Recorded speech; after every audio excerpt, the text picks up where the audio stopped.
the parallels between this and what happened to Reagan to me are front and center to me.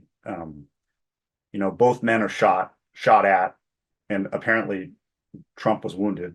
Reagan was definitely wounded. You know, people will rally around you when that happens. Reagan was a very spiritual, religious person.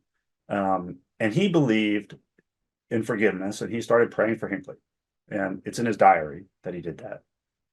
He also believed he had been spared for a purpose.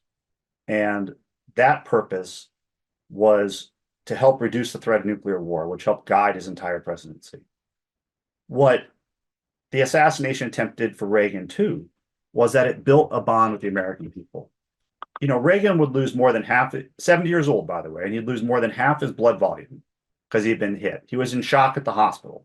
He collapsed into the arms of his agents when he walked through the doors, right? They couldn't get his pulse. They couldn't get his blood pressure. Reagan was probably a minute away from dying. When they removed the bullet finally from him, it was an inch from his heart. And so, that transformed Reagan's presidency. It transformed him as a person. It transformed the world. And I think it'll be really interesting to see what happens in the next couple weeks about what this does for the American public's relationship with Trump, because Reagan was so affable.